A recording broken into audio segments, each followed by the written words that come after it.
What is up, guys? Welcome back to my channel. In today's video, I have something pretty special planned. It is going to be another episode of Photographers in Focus. Now, it has been a while since I did an episode of Photographers in Focus, and when I did my first one 8 months ago, I said that I was going to try and do one every month. That was a lie, because it's been 8 months. Whatever, today's is gonna be pretty darn good. It is about a German, Argentinian, Jewish photographer named Grete Stern, who was a female photographer and took pictures throughout the 1930s and 40s, and into the 50s, but we're gonna talk about the 1930s and 40s. So I've got my notes right down here, and I'm just gonna be like reading through them a little bit. So if you see me looking down, that's what I'm looking at. I'll also have a list of sources at the bottom of this video. I found a lot of non-academic sources. That said, the Jewish Woman's Archive was an excellent source. They had a great profile piece on her. The Wikipedia had some sources, and then a bunch of the sources were from museums' websites. So whenever a museum has an exhibition with her work, they will have like a description of her life and just, you know, some random information about her and her influences. I trust those as sources because I know that somebody whose job it is to curate information is doing that work. So I've got some of those sources down below as well. But if you notice some non-reputable sources in the description, I'm really sorry. I don't draw heavily from them, but I will take like images and things from them. So that's my disclaimer, because there are a lot of pages that have like 1 or 2 paragraphs about this woman's life, but very, very few sources actually have an in-depth look at her life, especially in a way that examines how the events of her life impacted the photography that she produced. And that was kind of what I was aiming to do in this video. I'm going to talk first about the events of her life, and I'll give some historical context as well. And after that, I'm going to talk about some of the influences and things that were also going on in the world in the artistic movement and photographic arts at the time, and how those could have influenced her. And I'll draw some like direct comparisons between her work and the work of other photographers who are mentioned in this video. So hopefully that's interesting. I found it really interesting. I mean, interesting enough to do like 10 hours of research on this. I was kind of consumed by it for a little while, so I'm excited to share. One more thing, there's a lot more information on the internet about the first part of her life in Germany and later London than there is about the second part of her life, which was in Argentina with her husband Horacio. So she did produce a lot of work in Argentina, but the information about just the artistic movements in Argentina at the time and kind of what photography looked like before she arrived to Argentina, all that is a lot harder to find. So I'm really sorry I don't focus on her life in Argentina as much as her life in Germany, because that was her early career. That was what produced her early career, where she was educated and stuff like that. And there was just a lot more information on it. I think it's still gonna be an interesting video nonetheless. So let's get started. Grete Stern was born on May 9th in 1904 in Elberfeld, Germany. Her family was Jewish, and they were involved in the textile business, which also made them kind of a middle class. They were comfortable, and according to some sources, bourgeois. So she was bougie, apparently. And she attended primary school in England because she had family over there. Throughout her childhood, she would go and visit those family, and later, began attending primary school there, which is how she learned English. She speaks English in a lot of the interviews that I watched, so that explains that. From 1923 to 1925, she studied graphic arts, so like typography and stuff like that, at the Kunstgewerbeschule in Stuttgart. In 1926, at the age of 22, she worked as a freelance graphic design and advertising artist in Wuppertal, a town close to her hometown. So some sources say that she actually had her own studio here, and some say that she was just like a freelance. I don't know if at the time being freelance meant that you had your own studio, you had to have your own studio, or if she was just working out of a basement or something. Not sure, that was a bit unclear, but if she did have her own studio, that was like pretty fancy because she was only 22 and a woman. So in 1927, she moved to Berlin to live with her brother Walter, who was working as a film editor. And so he had some connections with like the film and photographic arts community in Berlin. Walter sent her to meet Umbo, who's actually Otto Umberg. I'm so sorry, these German names, I'm not doing the best with them, but Otto Umberg, who in turn sent her to take private lessons with Walter Peterhans. Walter Peterhans was a very well-known photographer at the time, and you can kind of see why looking at some of his work. He was well known for his meticulously produced still lives, and some sources say that she was actually Walter's first ever student, which was also pretty cool and says a lot about her talents at the time. In 1928, Peterhans, her teacher, accepted Ellen Auerbach as a student as well. She and Stern developed a friendship that lasted throughout their lifetimes. One particular source makes the claim that they were queer and in love, and I like that idea, but I don't think it's true. I couldn't find any more reference to it, and the way that they behave together in interviews doesn't seem like old lovers to me, but whatever. So Stern said of Peterhans, "He taught us to see photographically. The camera to him was not just a mechanism to take a photograph, it was a new way of seeing." And I really like that, because I've talked before about the photographer's mindset, and I feel like that kind of harkens to the same artistic experience. According to Auerbach, Peterhans would spend hours moving pieces around with tweezers before he took the picture, so the composition was completely full and completely fleshed out and done before he ever even pulled the shutter. Also, just a little bit of like drama apparently, Peterhans and Auerbach were also apparently sleeping together, and that's how she lost her V card. I wonder how that was for Grete, because she was best friends with Ellen Auerbach and also studying under Walter Peterhans, so like imagine that would have been maybe a little bit of tea there, but I couldn't find anything online about the tea, so. In either 1929 or 1930, sources differ, Stern and Auerbach founded Ringel and Pitt, which was a Berlin-based photographic arts and design studio. And this was like either a year or two after they met. They met in 1928, and by 1929 and 1930, they were opening a photographic studio together in Berlin. So if they were queer, that is very romantic and also very U-Haul of them. It was the first woman-owned commercial photography studio in Berlin, but it didn't stand out just because they were women. That was an important thing that a lot of the sources mentioned.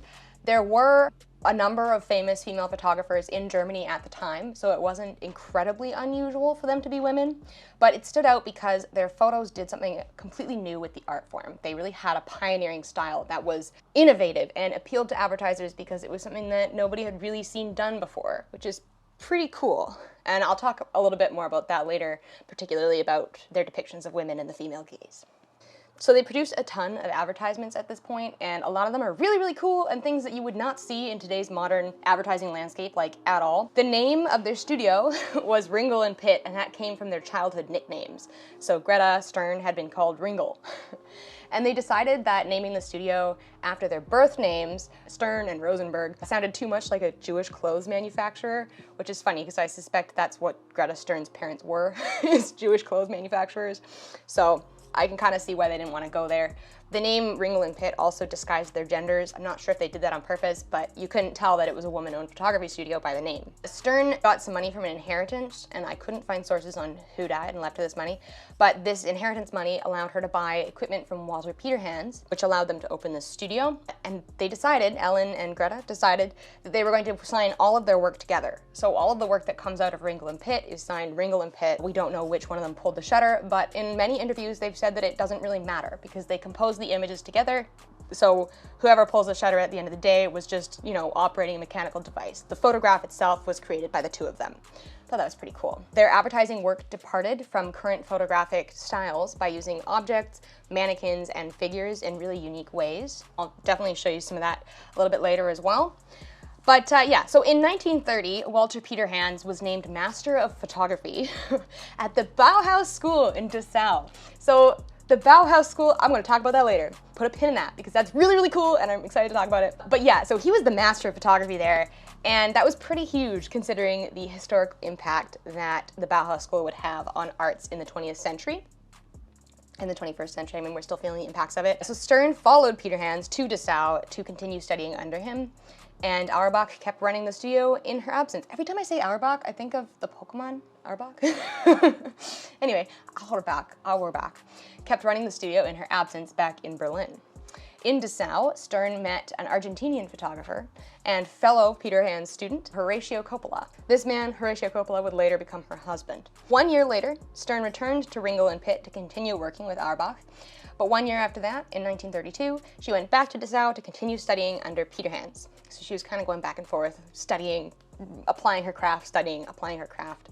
In 1933, Ringel and Pitt's work won first prize for one of their advertising posters at the Deuxième Exposition Internationale de la Photographie et du Cinéma in Brussels. So, that was pretty cool. Things were on the up and up for them. Before we proceed, we're gonna need to do a little bit of context for the next couple of years of her life, because, you know, while all of this is happening, her creative career is developing. She's living in Berlin in the Weimar period. She's also a Jewish woman living in Germany in the 1930s, and things are changing pretty rapidly. So, for some historical context about the socio-political climate that her photography was maturing in at this point, after the First World War, Germany entered a period of radical social change and tenuous peace. The social climate of the interwar period was chaotic. I can't imagine what that's like. What does a chaotic social climate feel like? We'll never know. It provoked this explosion of avant-garde art and innovations in design and technology and everything. And this period was referred to as the Weimar period and Weimar culture. Or I think it's pronounced Weimar, but I'm going to pronounce it Weimar because it's spelled with a W and I'm speaking English. German visual arts in this time had a lot of roots in German Expressionism, which had started before the First World War and maintained its influence throughout the 1920s. There was also elements of Cubism and Dadaism. Cubism predated World War I by a handful of years, and Dadaism had started during the First World War. And eventually they merged into New Objectivity, which was a reaction against German Expressionism. So all of these kind of really avant-garde and never-before-seen artistic movements are coming out of the social turmoil that was left over after the First World War in Germany. It's also really important to note that inflation was completely through the roof in Weimar period Germany because the German government was paying reparations to France and other allied countries that it had bombed out during the war. Paying to rebuild several other countries takes a lot out of the state bank account, apparently, and that was responsible for a great deal of the political upheaval that was happening in Germany at the time. So, because inflation was through the roof, photographic equipment was very expensive, and developing solution, film, special paper, even just studio space, all of these things were very costly, which meant that a photograph had to be done right the first time. There was no room for trial and error. So even though a lot of the photography that came out of this time was highly experimental, it was done meticulously. And like we talked about Walter Peterhans before, it was all put together perfectly before the shutter was ever pulled. The image was made before the shutter was pulled. This really influenced a lot of the art that was coming out of Ringel and Pitt's studio. In March of 1933, Hitler rose to power and things changed rapidly in Germany. Weimar culture, which had many Jewish, communist, and otherwise persecuted contributors, fell apart when all of these cultural figures were forced to flee the country. There's this massive exodus of scientists and designers and artists and just cultural figures from Germany at this time. Think Albert Einstein or Erwin Schrödinger, like Schrödinger's cat, Hannah Arendt, who's an amazing political philosopher, and many others, including Bertolt Brecht, who was later photographed by Grete herself. So it wasn't unusual for Jewish artists to leave Germany, which is exactly what Grete and Ellen and Horacio wound up doing. In 1933, the Bauhaus School closed its doors permanently after being antagonized by the Nazis, having gained a reputation as a hotbed of communist intellectualism. And we will definitely put a pin in that because we will come back to that later when we talk about the Bauhaus. In either 1933 or 1935, sources differ, Stern's mother took her own life. And this feels like a pretty radical development in Stern's life, but it is not mentioned in very many of the biographies about her, so I couldn't really find a lot of information as to why or how this impacted Stern, but it was possibly out of despair over the growing and aggressive anti-Semitism that was beginning to take over Germany. And I think that makes a lot of sense because I can imagine having your country radically transformed by a very violent and dangerous hatred would be cause for a lot of despair, and it was, pretty famously so. So, facing grief over her mother's passing and the increasingly dangerous political climate, Stern left Ringel and Pitt in 1934 and emigrated to London with her brother Walter. She took all of her photographic equipment with her, which was very lucky because a lot of people who left a little bit later weren't able to take anything. And she used it to open a photographic studio in London, where she photographed her friends from the German exile community, including Bertolt Brecht. I had to read a play by him when I was in college. Ellen Auerbach was also forced to leave Germany, and she eventually joined Stern in London, where they produced their final works together, which was apparently photographs for a brochure for a maternity hospital. Couldn't find them online anywhere. They don't exist anymore. I don't know. I know a lot of the work that they produced didn't survive in negative form, so if there is no copy of the publications left, then we don't have the pictures anymore. Maybe we do, but they're not online anywhere, so they're probably in some museum's archives. Anyway, also among the Bauhaus alumni who were fleeing to London was Horacio Coppola, as I mentioned, who followed Stern to London and likewise began photographing portraits of artists and cultural figures. Coppola was an Italian-Argentinian photographer whose parents were Italian, and he was born in Argentina, and he was also 2 years younger than Stern. So the two of them, after spending some time together in London, they were married in either 1934 or 1935. Sources differ. And shortly after, Stern went with him to Argentina for her very first time. Shortly after arriving in Argentina, the two of them mounted the very first modern photographic arts exhibition in Argentina. Apparently it was the first, and they mounted this in Buenos Aires. So it's hard to see what actually happened here, but I guess she hadn't decided to move there yet, so she was just like going to stay there with him. And she did return to London while she was pregnant and then birthed her first daughter there. So on March 7th of 1936, she birthed her first daughter, whose name was Sylvia. But then she returned to Coppola a few months after giving birth to live with him, and she would live the rest of her life in Argentina after that. From 1937 to 1941, Stern and Coppola ran a graphic design studio in Buenos Aires. Apparently, this studio was experimental and very interesting, but short-lived, and I can't find much online about it, so, you know, if they were prolific, it's hard to tell because we can't find any pictures that they produced together.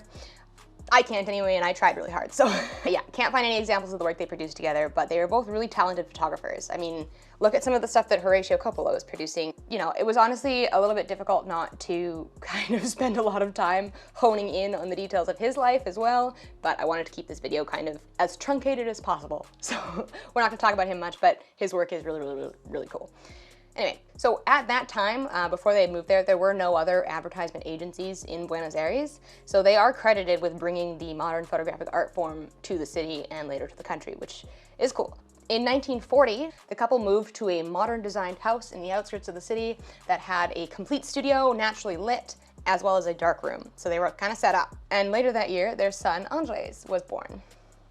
Unfortunately, in 1941, the couple separated, and can't really find a lot of information as to why, but given how often they were apart in their early years of dating, you can imagine that maybe familiarity bred some contempt. They say that couples that are apart more often stay together longer, which sounds a bit depressing, but as soon as they started living together full-time, they broke up.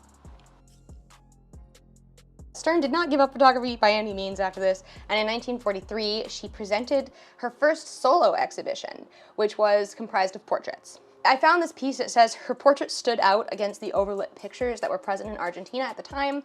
Unfortunately, I couldn't find any examples of these overlit portraits, but hers were definitely kind of darker and moodier and don't have a super high degree of contrast, which is interesting. She also held social gatherings at her home, and that gave her an opportunity to photograph her visitors. So she knew a whole bunch of other famous artists, and she invited them over and she photographed them, which seems pretty darn cool. Also, like, maybe a little bit of like middle-class privilege going on there. Pretty great opportunity for her. She established herself as a well-acclaimed photographer in the early to mid-1940s, and by the mid-1940s, she was pretty famous. In 1947, she actually started choral singing, which is irrelevant, but it's just some fun side information because she would continue singing with choruses for the next 40 years. So I guess photography wasn't her only form of creative expression, which is always nice to see. She began working for Idilio in 1948, which was a kind of working class, well, the source that I read said lower class, but I'm gonna say working class, women's magazine. The magazine contained a column called Psychoanalysis Will Help You, and this was kind of around the dawn of psychoanalysis and psychoanalytic practice in psychology. So readers were encouraged to submit their dreams, and then the column would have that dream analyzed by a panel of experts. And I don't know what it takes to be an expert in dream analysis, especially in the 1930s, but that's apparently who would analyze them. And at the top of the column would be a photographic work. In 1948, those photographic works were composed by Grete Stern. Now, these were not necessarily photographs. They were referred to as photo montages, which is, I guess, similar to collage. A lot of them contained many elements of photograph put together in really interesting and unique ways.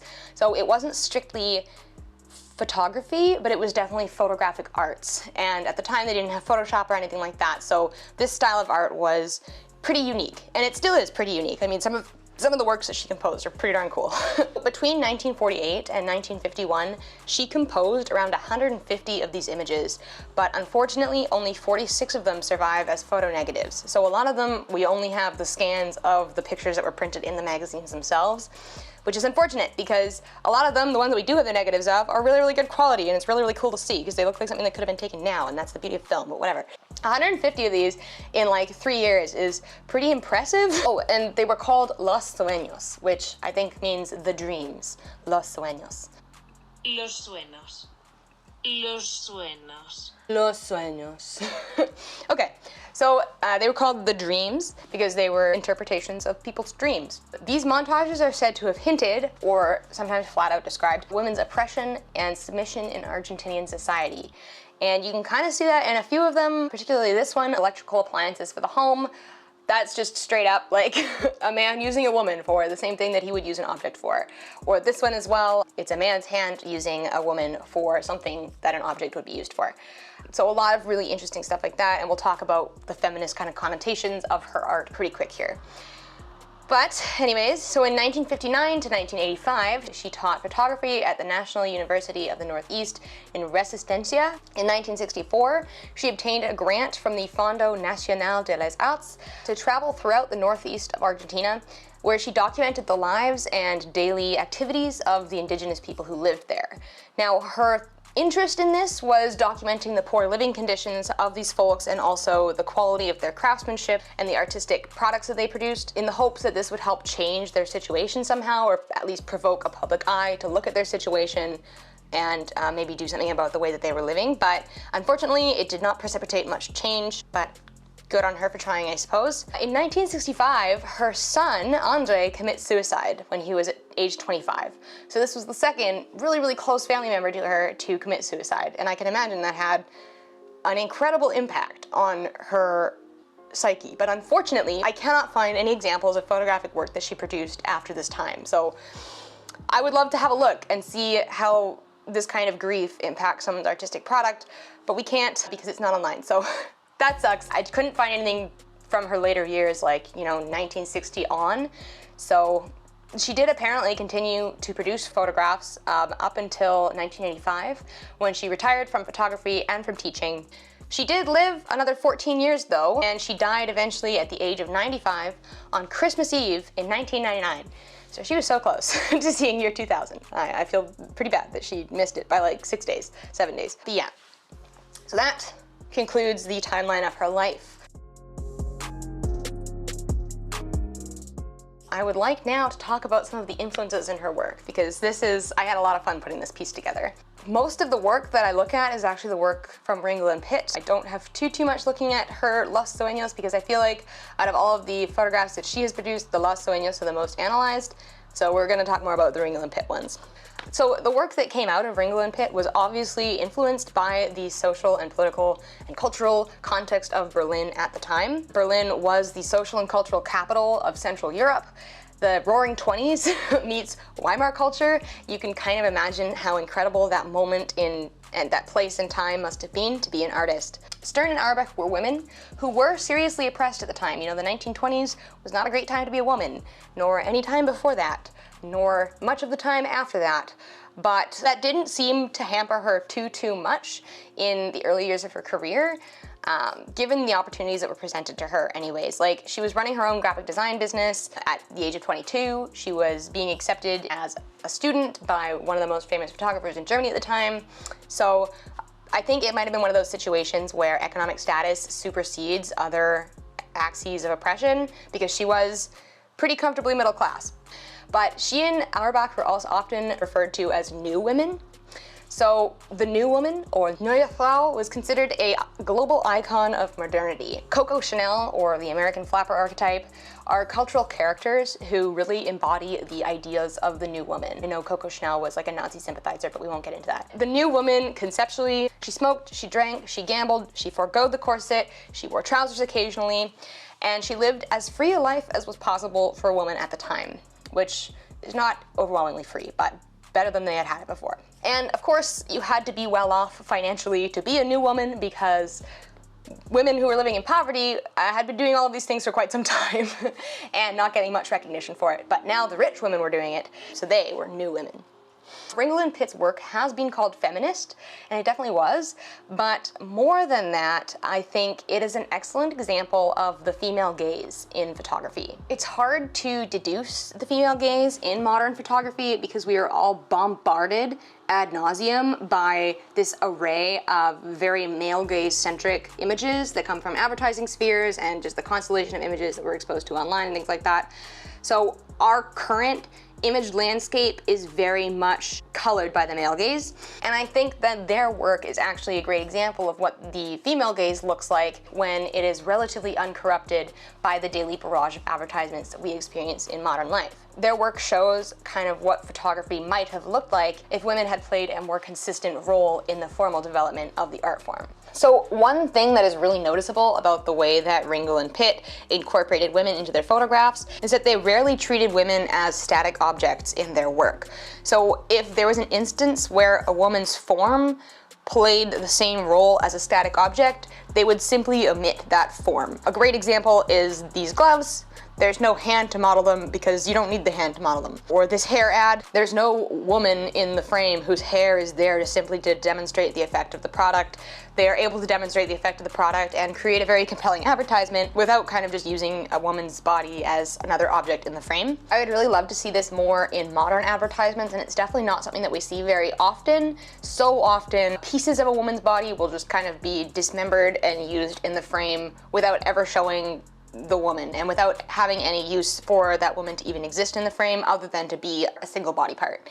And I talked about this a bit in my sexism in photography video, so if you haven't seen that, go check it out. In shaving commercials, for example, you'll see like just a woman's leg, or in underwear commercials, you'll see just a woman's torso, things like that. And their work very much did not do that. There are pictures that they took, like this one, of a woman's torso, but the presence of the actual woman in this frame is made all the more impactful because you know that they're not just doing it to show off the corset, they're doing it to show off this intimate moment that you as the viewer have with the woman looking at the picture. Also, given the cultural context, I mean, this is in the 1930s, you wouldn't have seen pictures like this very often, that's for sure. You wouldn't see pictures like this very often either. It's a fashion portrait of a woman from behind. That kind of thing really wasn't done. You know, there was a very standard set of rules that governed advertising at the time, and they were not doing any of them. So that was very neat. I could talk about the female gaze forever, but I'm not going to because I feel like that's its own whole other topic. So I want to talk about Bauhaus style now. So the Bauhaus School was founded in 1919, and it was grounded in the idea of comprehensive artwork. It's kind of the idea that all art would eventually be brought together and unified. The Bauhaus style eventually became one of the most influential currents in modernist art and had a profound impact. Like, I really can't understate the impact that Bauhaus style had on art and design in the 20th century. I'm showing you Bauhaus art, and you can see what I mean. Like, this is a very iconic style. Ornamentation was absent, and instead, this style was marked by a harmony between an object's function and its design. This provoked sort of a focus on geometry and geometric shapes rather than detail. They were unadorned circles, unadorned triangles, simple squares and lines and things like that that came together to form really unique compositions without being overburdened by extraneous details. And this is present in a lot of Bauhaus-inspired works, including Wassily Kandinsky, who's actually one of my favorite painters, and he taught at the Bauhaus while Grete Stern was studying there. And here, let's compare Wassily Kandinsky's work to Walter Peterhans. Walter Peterhans, I remind you, at the time was also teaching at the Bauhaus School. So you can see there are a lot of similarities between the compositions.